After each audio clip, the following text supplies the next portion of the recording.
Olá, meu amigo, minha amiga, muito obrigado por vocês estarem aqui no nosso Portal do José, principalmente no momento em que a gente precisa ter um entendimento melhor das coisas que estão acontecendo aqui no nosso país.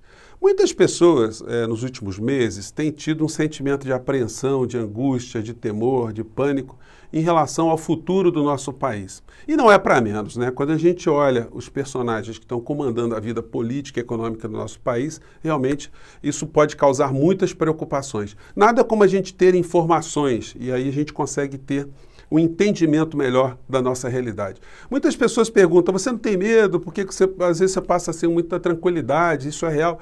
Gente, o desconhecido que é o grande território da gente ter medo, da gente ter pânico. Quando você tem conhecimento de alguns fatos básicos, algumas realidades, isso ajuda a gente a construir um caminho para o futuro e é isso que eu gosto de sempre compartilhar com vocês aqui, mostrar que o sensacionalismo não pode ser uma ferramenta de quem se coloca publicamente, né? Aqui não é um reality show, não é um programa desse policialesco, aqui eu sempre procuro levar para vocês alguma informação mais qualificada, né? Que a gente reúne ao longo da vida da gente, a vida acadêmica. Então, isso posto, gente, tem alguns fatos muito interessantes para tranquilizar ainda mais aqueles que já perceberam aquilo que está acontecendo.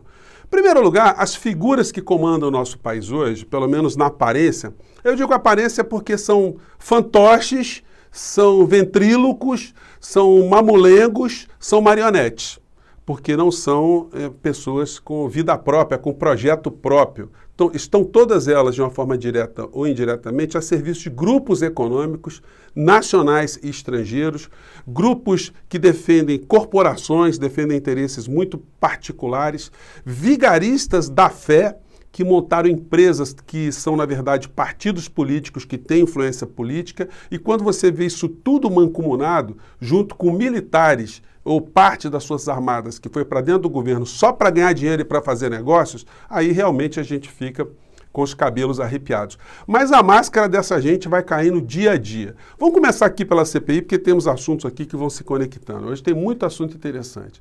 Em primeiro lugar, foi um coronel Elcio, que foi flagrado nessas reuniões, nesses trambiques envolvendo vacina.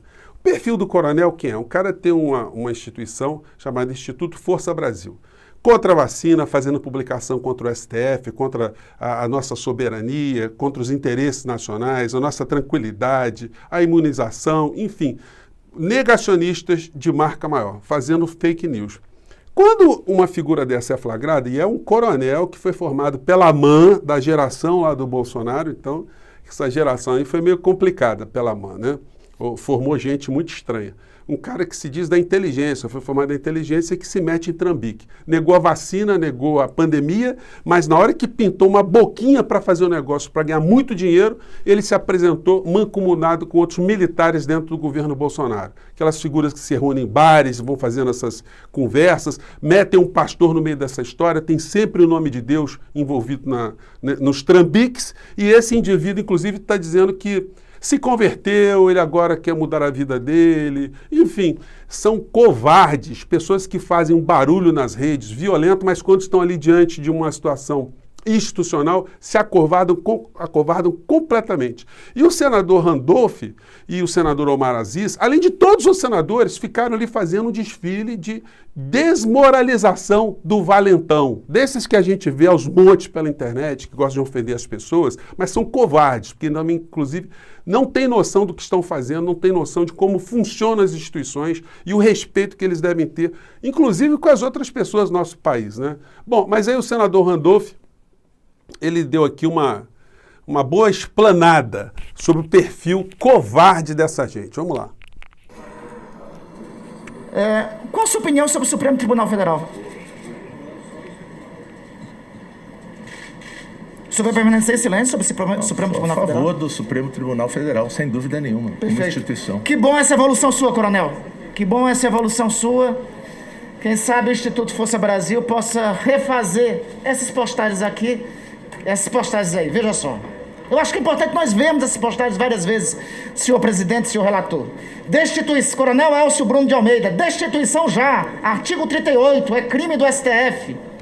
Ó, o Valentão, ó, querendo fechar o Supremo. Concedeu o habeas corpus. Tá lá a foto. Mas vamos a outra aí, tem outra. A ministra Carmen Lúcia, inclusive nas vossas publicações, ela é frequente, né? A outra foto, tem uma outra aí, olha aí. Dia 18 de julho, eu voo em todo o Brasil. STF, principal pilar. É o principal pilar da corrupção. Se eles caírem, o resto cai tudo. Ainda bem que não caiu. Ainda bem que a ministra Carmen Lúcia eu não estou enxergando direito. Aquela é a ministra Carmen Lúcia. É a ministra Carmen Lúcia. Não foi ela que concedeu habeas corpus? Foi a própria que concedeu. É porque eu não estou enxergando, tá longe aqui. É a própria ministra Carmen Lúcia. É presença, inclusive, destaque. Ela é frequente. Foi exatamente ela que... Ainda bem que ela não caiu, né, coronel? Ainda bem que ela não caiu. Gente, foi um show de humilhação. Mas um show de humilhação. Essas figuras não se dão respeito. Esse cara tinha que tirar esse site dele do ar. Ele prometeu a Simone Tebet que vai pedir desculpas, que vai tirar o site do ar, que vai se converter e que vai tomar vacina e vai botar foto para todo mundo ver que ele tomou vacina, que ele não é negacionista. Uma humilhação. Mas a humilhação, ela não está apenas com essa turma, né, que está sendo flagrada no meio dessa história e vai passando tranquilidade para a gente, porque a gente vê que são um bando de covardes, um bando de pessoas que não têm menor condição de impor respeito em absolutamente nada que fazem e que falam e que publicam para cima e para baixo. E o presidente da República está no meio dessa história toda, né? Bom, e aí a gente pula para fora do nosso país porque essa desmoralização que a gente vê na CPI, a gente está vendo fora do nosso país também. Os Estados Unidos, como eu já tinha dito a vocês num vídeo anterior, através do secretário de Estado de Segurança Nacional, o Jack Sullivan, ele já tinha falado que, olha, parem com essa palhaçada de voto impresso e tal, porque nós não vamos reconhecer. Gente, vocês vão ver só uma situação bizarra no meio dessa história toda. Bom, e aqui está a matéria no Valor Econômico. Alerta dos Estados Unidos joga água na fervura no delírio bolsonarista de intervenção militar. E a gente vê hoje no outro jornal, uma matéria aqui, jornal que trata de economia, não sei se está dando para vocês pegarem, o título é Diretor de Segurança Nacional dos Estados Unidos faz alerta ao Brasil. É o segundo recado. O primeiro foi do Jack Sullivan e o outro agora, uma entrevista, o secretário de Estado, mais um secretário de Estado, o Juan Gonzalez, fez questão de expressar sua preocupação com o tema. Fomos muito diretos em expressar nossa confiança na capacidade das instituições brasileiras conduzirem uma eleição livre e limpa e enfatizamos a informação de não ser minada a confiança no processo, especialmente uma vez que não há indício de fraude nas eleições passadas. Mais à frente, a matéria vai mostrando o estrago que a gente está tendo nas nossas relações internacionais, diz o texto, se a declaração do burocrata americano mostrou o dano provocado por Bolsonaro sobre as relações externas do país, por outro mostrou indiretamente o quão reduzidos são hoje os riscos de uma intervenção das Forças Armadas, na institucionalidade democrática, temor que ontem invadiu Brasília com a iminência do desfile de blindados. Gonzalez não poderia ter sido mais claro em reação à posição a ser tomada pelo governo Biden numa quebra de institucionalidade aqui no Brasil. Ou seja, gente, não tem o menor lampejo, nem a mais remota ideia de acontecer um golpe. Claro que na cabeça de gente insana, esses ventrílocos, esses fantoches, essas marionetes, eles acham que podem fazer as coisas contra o mundo, contra o mercado interno, contra a força empresarial, contra os banqueiros, contra os meios de comunicação. Eles acham que eles podem suplantar essas situações todas porque eles têm ali algumas figuras ao lado, alguns seres dentro das Forças Armadas e alguns pastorecos de quinta categoria, que são, na verdade, empresários da fé. Eles acham que eles podem perverter. Na verdade, gente, essas figuras hoje, eles são os subversivos, aqueles que antigamente gostavam de atribuir essa característica, né? Se gostar de atribuir essa característica para a esquerda, são essas figuras de ultradireita que são os subversivos. Aqueles caras que querem subverter a nossa ordem democrática, construída com muito sacrifício, muito sangue, muita luta de muita gente, enfim, e que a gente tem que lutar cada vez mais para aperfeiçoar, para diminuir as desigualdades todas que temos aqui no nosso país. Mas para completar essa situação de degradação das relações internacionais do Brasil e piorar a situação do Bolsonaro e do bolsonarismo, a gente é flagrado com essa situação aqui. Vamos ver se dá para vocês verem. O Eduardo Bananinha, que é da relação da Comissão de Relações Exteriores da Câmara, vai até os Estados Unidos para ficar participando de eventos patrocinados pelo Steve Bannon e por outras figuras ali, que questionam a legitimidade do presidente atual, Joe Biden, dizendo que quem ganhou as eleições nos Estados Unidos foi o Trump.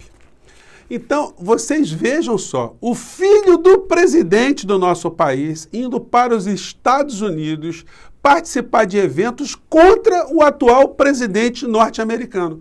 Como é que vocês acham que as relações Brasil e Estados Unidos vão seguir daqui para frente? Qual o tipo de apoio que o Bolsonaro e essa turma pensam que terão da maior potência militar do mundo com algum tipo de aventura aqui dentro do nosso país? Então, gente, esse pessoal está muito alucinado e é preciso a gente sempre estar colocando essas situações. São covardes, são despreparados, são frouxos, são ignorantes, são violentos, e essa é a principal característica que a gente tem que ter mais cuidado, mais receio. Mas o resto, a lei é que dá conta dessa gente toda. E como todo governo repleto de picaretagem, os vigaristas eles estão por todos os lados. Essa aqui é a foto do secretário, né, que eu falei com vocês, o Juan Gonzalez, do lado do Biden aqui, dando o segundo recado, antes que eu me esquecesse. Ia falar nele, né? Ele também já era crítico do governo Bolsonaro antes de ser nomeado para o Conselho de Segurança Nacional dos Estados Unidos, pela questão ambiental, pela questão de direitos humanos, enfim, já era um crítico. E aí, quando o Biden ganha as eleições, nomeia essa figura que já é um especialista em segurança nacional para ser o homem que vai cuidar das relações dos Estados Unidos com os países da América Latina. Pois bem, e aí a gente vai passando por outros assuntos. Ontem, eu mostrei para vocês que o general Heleno, se ele pudesse, ele andava nessas reuniões com capacete, né? Para a cara dele não ser exposta. Ele está aqui do lado do Flávio Bolsonaro, os outros militares todos, e aqueles que ele apontava como sendo os ladrões. E essa gente, como eu disse no programa passado, nosso papo passado, eles estavam dormindo e de repente acordaram preocupados com o pobre. Guedes, o general Heleno, o Bolsonaro, o Flávio Bolsonaro, essa gente toda é muito preocupada com o pobre. Inclusive eu queria saber, ao longo da vida deles, se eles têm feito doações para instituições de caridade, se eles fazem trabalhos beneméritos, se os Bolsonaros sempre reservaram uma parcela do salário deles para instituições de caridade. Pois bem, eles estavam lá preocupados com o Bolsa Família. E aí você vê a notícia de hoje no jornal, esse tipo de informação aqui no site Infomoney, especializado em economia. Novo Bolsa Família libera 30% do benefício para pagar crédito consignado. Sabe o que é isso, gente? Assim que melhorar um pouquinho do Bolsa Família, o cidadão, inclusive, vai poder pegar dinheiro em banco e vai poder pagar isso parcelado, só que o banco, ele agora começa a tomar uma parcela do Bolsa Família do cara que está necessitado. Então, a coisa vai ser dada de um lado e vai ser retirada do outro. E vocês sabem qual é o tipo de taxa de juros que isso vai ser colocada sobre essas pessoas mais pobres e que vão, se pegarem empréstimo, eles vão se ferrar? Pois bem, então vocês veem a preocupação com o pobre que essa gente tem, né? Os bancos estão muito tristes com essa história, né? Eles estão muito tristes porque eles vão pegar ali alguns bilhões de reais. Vocês imaginem, o Bolsa Família gasta 30 bilhões de reais hoje, por ano, no Bolsa Família. Vocês imaginam essa grana toda circulando para dentro de banco, como é que vai ser a alegria dos banqueiros de uma maneira geral, né? Bom, e essa gente, como eu tenho dito a vocês, né, os beneméritos que estão criticando agora o sistema eleitoral brasileiro, que vai ser sepultado aqui, essa discussão do voto eletrônico, como eu disse a vocês, voto eletrônico é um voto que eles chamam de auditável, enfim. O estudo que foi feito pelo repórter Gabriel Barreira indica que a urna eletrônica já deu 115 milhões de votos ao clã Bolsonaro e garantiu 76 anos de salário. E que os familiares foram eleitos pelo menos 19 vezes. Gente, é uma turma de cínicos, de vigaristas ou não é? Estou exagerando, porque essa gente toda se locupletou. Eles são políticos profissionais ao longo da vida deles inteira. E, de repente, acordaram achando que o sistema que não funciona. O sistema que elegeu todos os Bolsonaros de todo tipo de vigarice e picaretagem, né?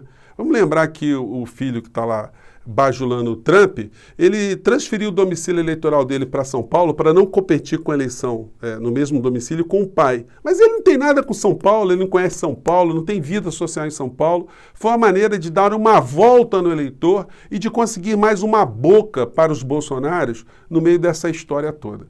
E essa gente é que está hoje funcionando como paladinos, né, da moral, da nossa regularidade, dos costumes, do cristianismo, enfim, de fato são exemplos, né, a serem seguidos, entre aspas.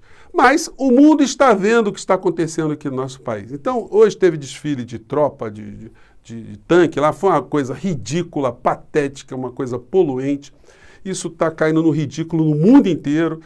Algumas pessoas, inclusive ligadas ao bolsonarismo, pegaram algumas fotos de desfile de tanques do exército chinês para colocar nos seus posts, dizendo que amanhã haverá um desfile de tropas, enfim, usando foto do exército chinês. Um deles foi esse deputado Ottoni de Paula, que é outro também que vai ter que prestar muitas contas no futuro. Gente, hoje foi só para a gente pontuar algumas questões, vamos manter a nossa serenidade, nosso equilíbrio, nosso conhecimento, vamos conversar com outras pessoas, porque, de fato, nós estamos sendo governados por vigaristas e gente muito mal intencionada, mas eles estão dentro de um grande cercadinho internacional e cercadinho nacional. A nós compete fazer com que essas pessoas respondam pela lei, respondam pelo que elas fizeram contra a lei e aquilo que está previsto dentro da Constituição. Eu fico aqui,